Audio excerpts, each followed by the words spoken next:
안녕하세요. 줄리슨의 톡톡 성형 라이트 성형외과 김지연 원장입니다. 오늘은 코뼈 절골에 대해서 말씀드릴게요. 코수술 상담하러 갔는데 코뼈 절골을 해야 돼요. 뼈를 부러뜨려야 돼요. 이 얘기를 들으신 순간 동공이 흔들리시는 여러분, 제가 절골에 대해서 다 알려드리겠습니다. 코뼈 절골이라고 하면 흔히들 세 가지를 물어보세요. 코뼈 절골이 뭔가요? 위험하지 않나요? 꼭 해야 하나요? 이 세 가지 흔히들 물어보세요. 그래서 오늘 제가 코뼈 절골이 무엇인지, 위험한지 안 위험한지, 꼭 하셔야 되는 경우 세 가지와 제가 굳이 권해드리지 않는 두 가지 경우도 다 말씀드릴게요. 코뼈 절골이라는 건요, 말 그대로 코뼈를 부러뜨리는 겁니다. 금을 내는 거예요. 이때 뼈를 깎아내거나 잘라내는 거는 없습니다. 깎아내거나 잘라내는 건 매부리 성형에 해당되는 부분이죠.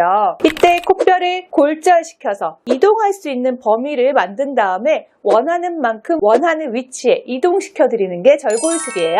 이 절골술은 크게 외측 절골과 내측 절골 두 군데로 이루어져요. 항상 하는 건 아니고요. 경우에 따라서 필요한 절골술만 시행하게 됩니다. 이 절골술은 말 그대로 코뼈를 이동시켜서 내가 원하는 위치에 놓게 됩니다. 이 두 가지는 같이 하는 경우도 있고 한 가지만 하는 경우도 있어요. 그러면 외측 절골술과 내측 절골술은 어떤 효과를 기대해서 하는 걸까요? 외측 절골술은 코 밖의 뼈를 이동시키는 게 목표예요. 코뼈 바닥에 폭을 좁혀준다던가 휜 부분을 잡아줄 때 많이 사용을 하게 됩니다. 반면 내측 절골술은 콧대 라인이 휘었을 때 그 부분을 바로잡기 위해서 하는 절골술이에요. 흔하게 하지는 않고요. 굉장히 조심스럽게 해야지 코가 부러지지 않고 휜 모양을 예쁘게 바로잡을 수 있게 됩니다.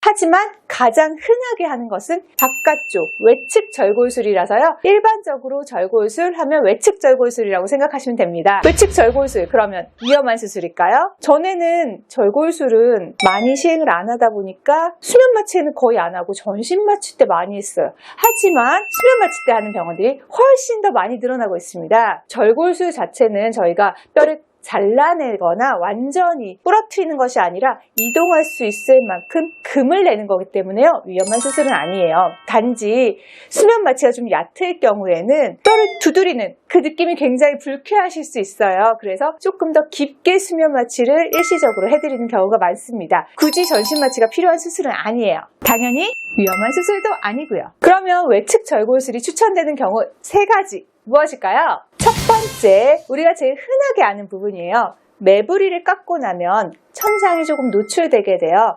이 노출되는 부분도 있는데 깎고 나면 산등성에 언덕을 잘라내버리니까 이런 식으로 언덕에 봉우리가 넓적하고 평평하게 보이게 돼요. 그래서 이 부분을 좁혀주기 위해서 외측 절골술을 해서 바깥쪽에 있는 코뼈를 안쪽으로 밀어 넣어주게 됩니다. 그래서 매부리가 큰 경우에는 외측 절골술을 흔하게 하시고, 혹은 예전에 다치셔서 코뼈 산등성이 부분이 납작하고 넓적하게 퍼져 있으신 경우에도 밀어넣기 위해서 외측 절골술을 해드리게 됩니다. 외측 절골술을 통해서 오픈 루프, 즉 점막 노출 부분을 다 없앨 수는 없겠지만 줄여주는 역할이 굉장히 중요하고요. 그리고 콧대 라인이 폭이 좁아 보이게 해줄 수 있는 좋은 방법이라는 거죠. 그래서 이것 때문에 매부리 수술하실 때 절골술을 흔히 같이 권해드리게 됩니다. 두 번째는 코뼈 바닥이 굉장히 넓으신 분이에요.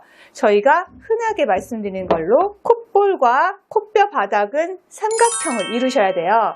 그래서 미간에서 입술까지 저는 보통 이 삼각형 안에 다 들어와야지 예쁘다고 말씀드리고, 특히 콧볼보다 코뼈가 넓은 경우에는 항아리 모양으로 보이게 되는 경우가 많아요. 그러면 콧대가 가다가 이렇게 넓어 보이는 호리병 모양 라인이 되게 되는 거예요. 그래서 당연히 미적으로 조금 아쉬운 부분이 생기겠죠. 그래서 원래 지금 코를 높이려고 계획을 하고 계시는데 현재 콧볼보다 코뼈 바닥이 넓다. 그러면 코끝을 올리고 나면 콧볼 바닥은 더 좁아질 테니까 그 차이를 줄이기 위해서 코뼈 바닥도 같이 좁혀드려야 됩니다. 그래서 항아리 코가 될 우려가 있는 경우에는 절골술을 꼭 권해드리게 됩니다. 세 번째, 이거 저의 비밀병기입니다.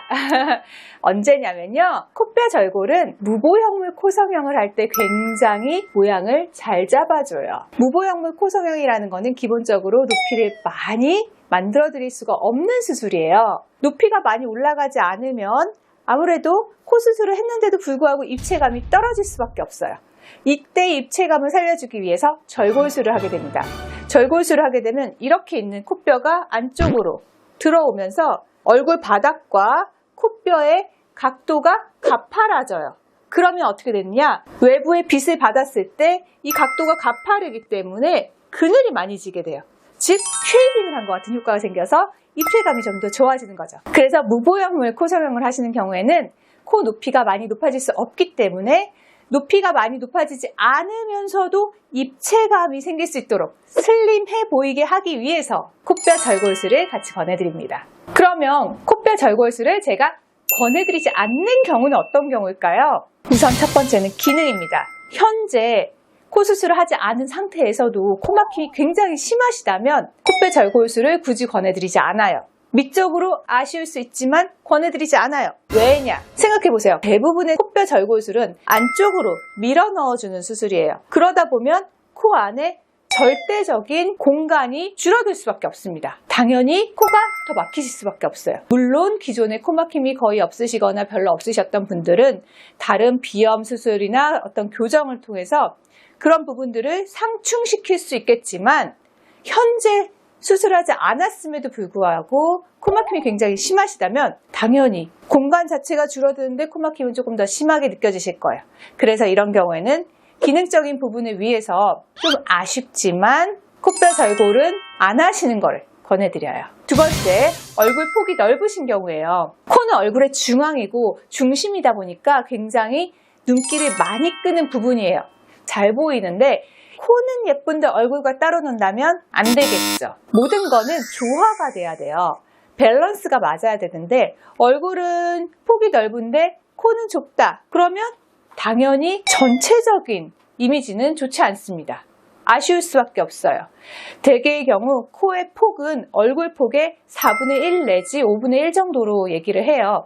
이런 비율이 좋다고 얘기를 하는데 얼굴의 폭이 넓고 코의 폭이 좁으신 경우에 약간의 항아리 코 모양이 남을 수 있다고 하더라도 5분의 1 이상으로 6분의 1, 7분의 1 정도의 코 폭이 되시는 것을 피하기 위해서 코뼈 절골은 굳이 권해드리지 않습니다. 코 모양은 아쉽겠지만 얼굴과의 밸런스는 좀 더 좋아지실 수 있게 하기 위해서요.